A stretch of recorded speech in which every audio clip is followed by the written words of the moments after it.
c'est samedi.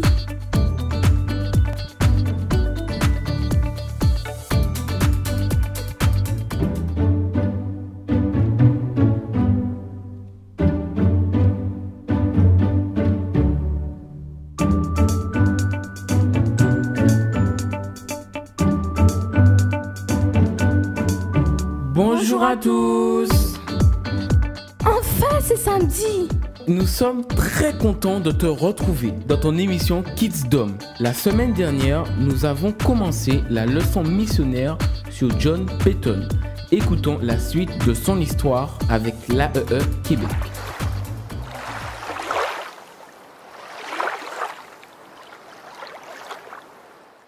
Salut les amis! Je suis très content de te revoir avec moi aujourd'hui. Hier, justement, nous avons terminé de raconter la première partie de l'histoire de John. Souviens-toi de ce qui est arrivé?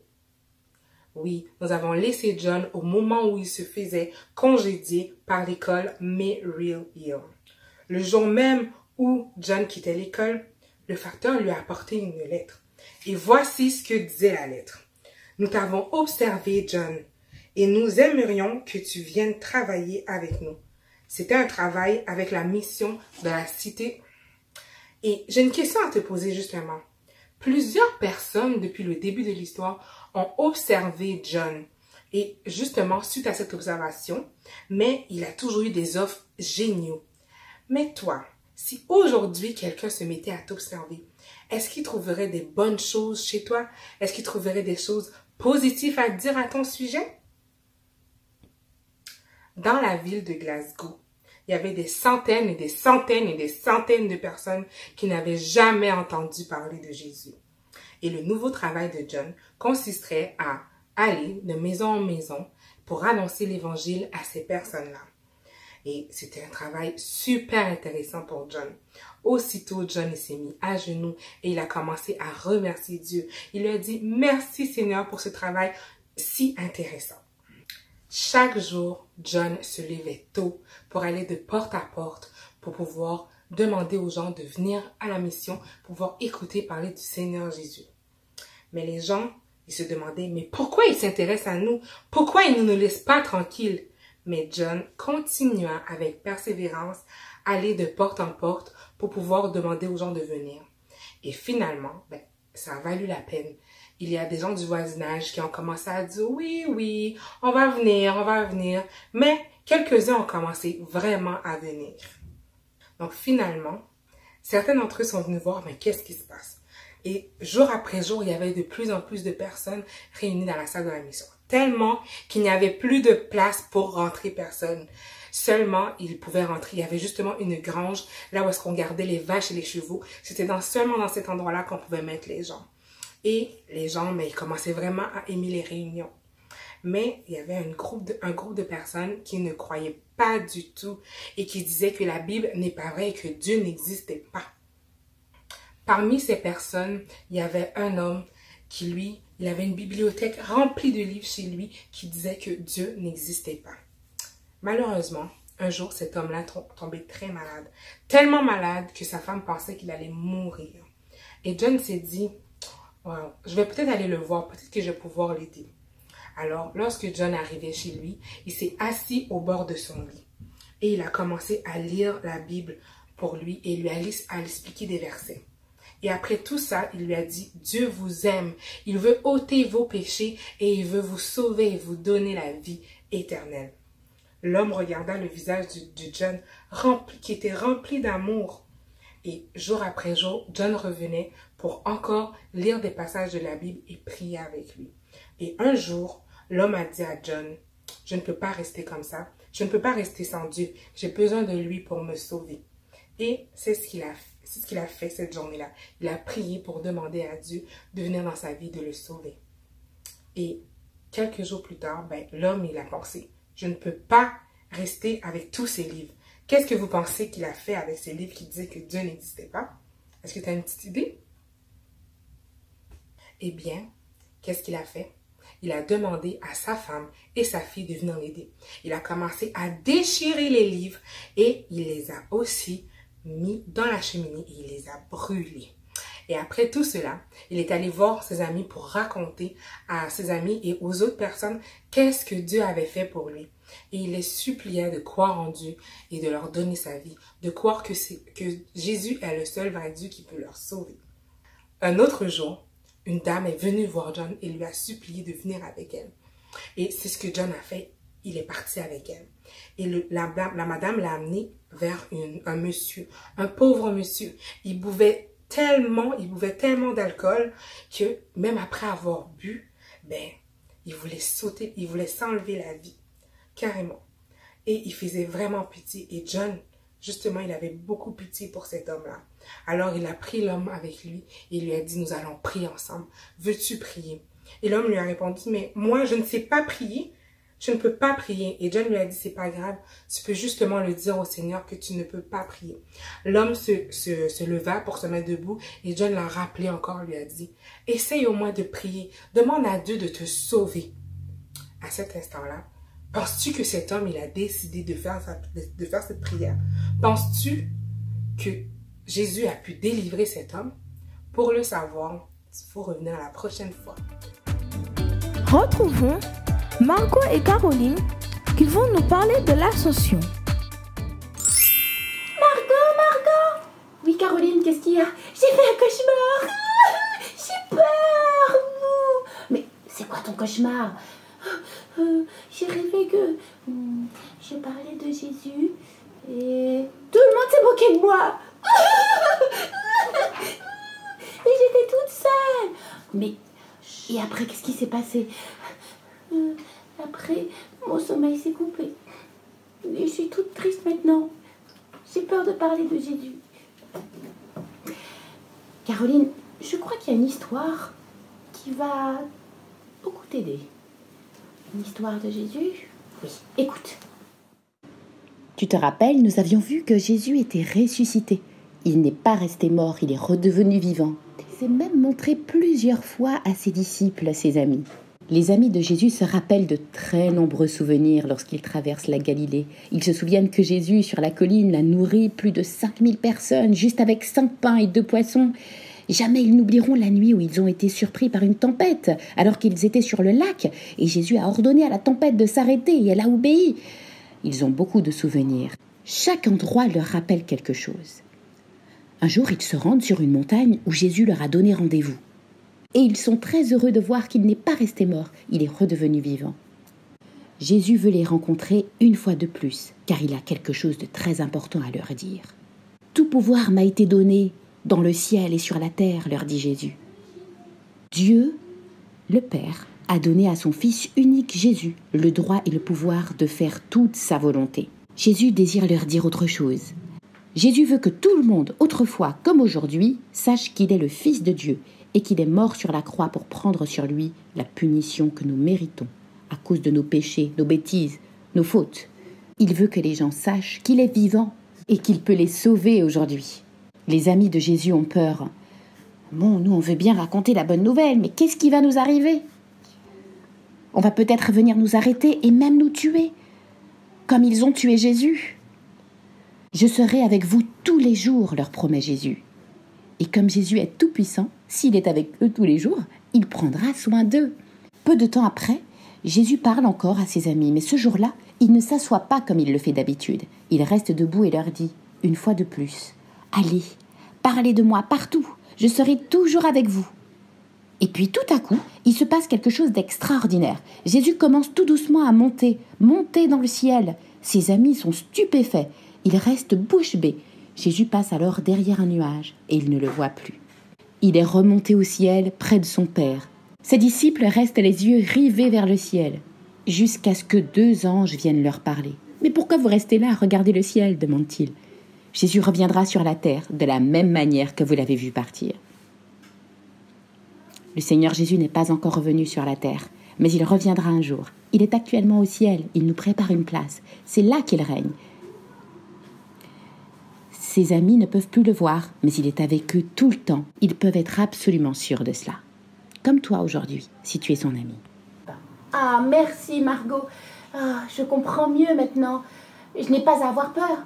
Oui, Jésus a promis qu'il serait toujours avec toi. Toujours.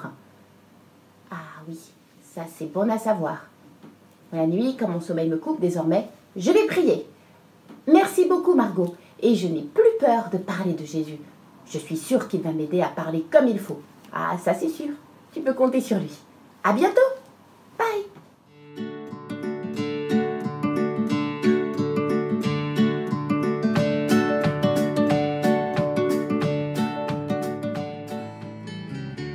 Bientôt, c'est la fête des mères. Pour cette occasion, je te lance un nouveau défi. Présente-nous un poème ou un dessin que tu as préparé pour ta maman et envoie-le au 06 90 847 847 06 90 847 847.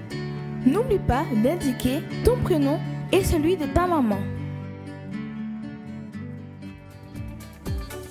Tu te souviens, il y a 2 semaines, nous t'avons lancé un défi. Corentin nous a envoyé son chant. Écoutons-le. Bonjour, je m'appelle Corentin, j'habite à Morne-à-l'Eau et je vais vous chanter une petite chanson. Dieu est ma force, ma consolation, une lampe devant mes pas. Toi va à triompher de l'ouragan, remporter le combat. Tu m'offres chaque jour ton infaillible amour. Toi qui as fixé le cours des étoiles, toi mon encre, sois ma voile. Sois mon encre, sois ma voile. Je vais vous dire pourquoi que j'aimais bien la chanson. Parce que j'aimais bien les paroles, ça parlait de Dieu. Mais pas seulement de Dieu, la grâce de Dieu qui bénit tout le monde pour pas avoir le coronavirus. Et c'est pour ça que je l'ai choisi pour chanter. Vous saurez la suite. Au revoir. J'espère que tu aimes les défis. Je t'en propose un. Chante-nous pendant 1 minute ton chant préféré. Envoie-le au 06 90 847 847. Je répète, 06 90 847 847. Tu te rappelles d'Émilie? Elle nous a envoyé un TikTok. Regardons-le. Hey love, je suis venue te partager une pensée aujourd'hui. Jean 1, versets 1 à 3. Au commencement était la parole, et la parole était avec Dieu, et la parole était Dieu.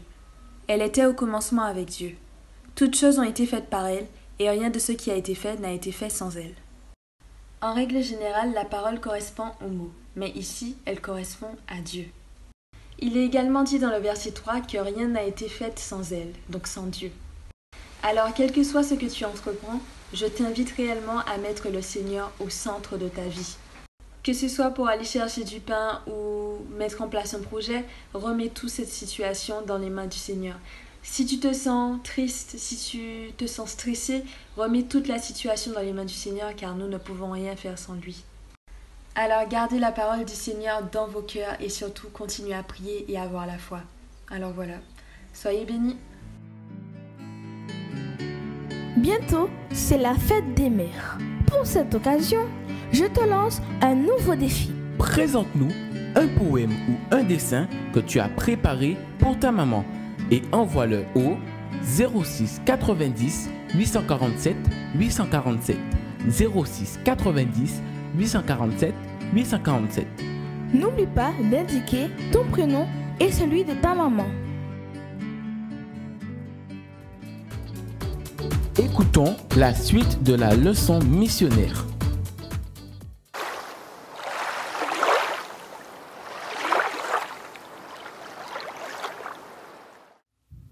Salut les amis, je suis contente que tu sois ici aujourd'hui.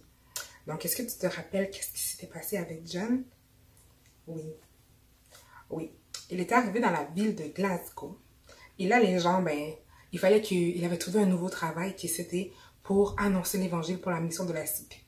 Mais les gens, ben, ils n'étaient pas très contents que John soit là.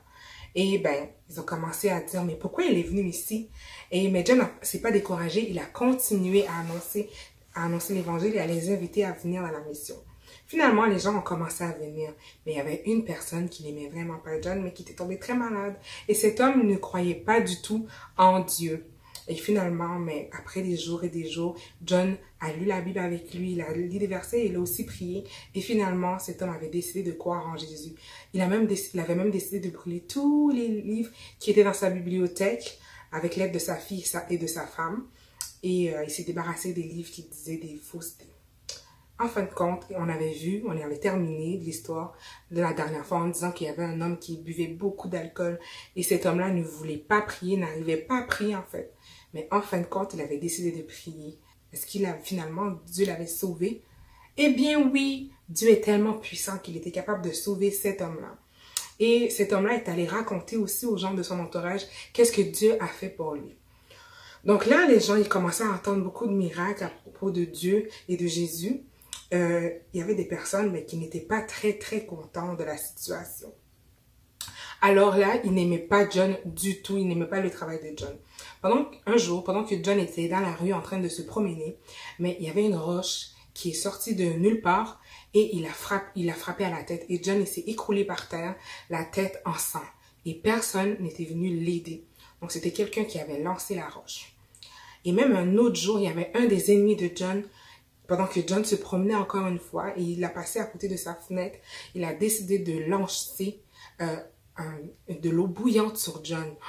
Oh là là, une chance que John a réussi à l'éviter. Toi, comment tu aurais réagi habiter dans une ville que personne ne t'aime? Probablement que toi, à la place de John et même moi, je serais retournée dans ma ville natale avec mes parents, bien paisiblement. Mais John, il ne s'était jamais fâché contre ces gens-là. Il a continué, il a persévéré à les annoncer, à les annoncer l'évangile, à les inviter à la mission. Et c'est pas juste ces gens-là que John aimait. Il avait un peuple en tête. C'était des gens qui vivaient, qu'on appelle aujourd'hui la République de Vanuatu. C'était des petites îles qui sont réunies ensemble. On les appelait la République de Vanuatu. Et là-bas, personne n'avait jamais entendu parler de Jésus. Et un jour, John est allé à l'église et là, le pasteur parlait justement de ce peuple-là, qu'ils avaient besoin d'entendre parler de la bonne nouvelle de Dieu, de Jésus. Donc, il a demandé qui aimerait partir là-bas comme missionnaire. Et à ce moment-là, dans le cœur de John, il avait envie de crier « Moi, envoyez-moi !» Mais il s'est retenu, il s'est dit il avait peur parce qu'il ne savait pas si Dieu voulait vraiment qu'il parte là-bas en mission. Donc, il est rentré chez lui ce soir-là et il a commencé à prier. Et plusieurs jours ont passé que John est resté dans la prière pour savoir quelle était la volonté de Dieu. Et après les jours de prière, il s'est levé, il s'est rendu à l'église, est allé voir les pasteurs et a dit « Oui, je veux aller en mission là-bas. » Est-ce que vous pensez que les pasteurs étaient contents? Bien sûr, ils étaient super contents. Et là, John a commencé à se préparer pour partir dans la République de Vanuatu. Donc, il a commencé à faire des études de médecine parce qu'il fallait que là-bas, il soigne aussi les gens. Donc, il a étudié de la médecine. Et un beau jour, il y avait un des vieillards qui a entendu que John partait dans la République de Vanuatu. Il a appelé John et il a dit à John, « John, est-ce que tu es vraiment sérieux? Tu pars vraiment pour la République des villes de Vanuatu? Oh, wow! Moi, je te conseille là de faire attention puis de ne pas y aller. Parce que là-bas, tu seras mangé. » Ah! Est-ce que tu penses que ça devrait décourager John, ça? Probablement. Donc, John, qu'est-ce qu'il a décidé de faire? Il est allé voir son père et sa mère. Il est retourné dans sa ville pour aller voir son père et sa mère, pour leur présenter le projet et pour savoir ce qu'ils en pensaient. Parce qu'il ne voulait pas prendre cette décision toute seule. Donc, après avoir discuté avec ses parents, son père lui a dit, « John, tu sais, depuis que tu es tout petit, mais je t'ai donné à Dieu et je priais que Dieu fasse tout ce qu'il veut de toi. » Et bien, justement, on espérait que Dieu t'utilise comme missionnaire. Et c'est ce qu'il fait. Alors, John avait l'approbation de ses parents. Donc, les jours ont passé, les mois ont passé. John a trouvé une femme et il s'était marié. Donc là, enfin, c'était temps pour lui de partir sur les îles de Vanuatu. Alors, ils embarquèrent dans un grand bateau pour s'en aller en Australie.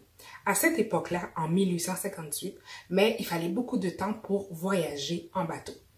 Et aussi, on ne pouvait pas se rendre directement sur les îles de Vanuatu. Il fallait se rendre en Australie, puis ensuite prendre un autre bateau pour aller sur les îles. Donc là, après un long moment, des jours qui ont passé, John était enfin arrivé sur les terres d'Australie. Et là, John il a transporté toutes ses caisses jusqu'à l'autre dans un gros bateau, pour pouvoir se rendre sur les îles. Donc là, ça a pris 15 jours en tout pour se rendre près des îles de Vanuatu. Donc, arrivé près des îles, le capitaine a refusé d'aller jusqu'au bord de la rive. Donc, il a fait signe à un autre petit bateau de venir les prendre. J'imagine que le capitaine avait très peur d'arrêter sur les îles de Vanuatu. Donc, finalement, John transporta encore toutes ces choses dans le petit bateau. Et le capitaine était tellement pressé de repartir qu'il a frappé le petit bateau et il a brisé le mât. Et juste à temps, John a eu le temps de tasser sa femme parce que le mât allait la frapper. Donc là, il n'avait plus rien pour gouverner le petit bateau. Il fallait qu'il se laisse diriger par les grosses vagues. Et ça, sur 15 kilomètres. Heureusement, il y avait d'autres missionnaires qui les ont vus au loin et qui est venu à leur secours. Enfin, John était arrivé sur l'une des îles de Vanuatu. Et là, il a commencé à bâtir sa maison. Il a aussi appris la langue. Là-bas, les gens, malheureusement, ils s'amusaient à voler. Et John pouvait aussi entendre souvent des cris, des hurlements, des cris de guerre. Et justement, un jour, après une grosse temps de pluie qu'il y avait, John a décidé, il faisait beau après, donc John avait décidé de mettre ses draps et ses habits au soleil pour pouvoir sécher. Et pendant ce temps-là, il y avait un chef, un des chefs qui est venu en courant. « Missy, venez, Missy! » Et John se demandait, qu'est-ce qui se passe? Et l'homme a couru jusqu'à l'intérieur de la maison et John l'a suivi aussi. Puis arrivé là, John était comme, oui, qu'est-ce qui se passe? Mais il n'y avait rien qui se passait, le chef a rien dit. Et au même moment, John a entendu les autres missionnaires appeler John, viens-t'en! Puis là, John a recouru vers sa corde à linge. Et qu'est-ce qu'il a vu? C'était les autres, il y avait d'autres personnes qui sont venues en fait pour voler toutes les habits de John. Dans le fond, le chef, il était juste là pour tromper John, pour que les autres puissent voler. C'était genre une distraction. Oh là là, je te dis, c'est genre, il fallait faire quelque chose. Puis un beau jour, John se leva le matin. Il entendait vraiment des cris de guerre, des hurlements. Les gens, ils se tuaient entre eux. Et là, John, ça lui faisait vraiment de la peine. Il s'est dit, faut vraiment que je fasse quelque chose. Mais là, penses-tu que John va pouvoir faire quelque chose? Est-ce que lui-même, il est en sécurité? Mais pour le savoir, je t'invite à revenir la prochaine fois. Bye bye! Bientôt, c'est la fête des mères. Pour cette occasion, je te lance un nouveau défi. Présente-nous un poème ou un dessin que tu as préparé pour ta maman et envoie-le au 06 90 847 847 06 90 847 847. N'oublie pas d'indiquer ton prénom et celui de ta maman.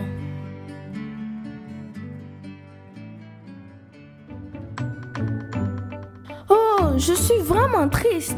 Mais pourquoi ça? Ce numéro de Kids Dom est terminé. Mais c'est pas grave, t'inquiète pas. C'est pas grave. Mais non, c'est pas grave. Nous te donnons rendez-vous la semaine prochaine sur VProd dans ton émission Kids Dom.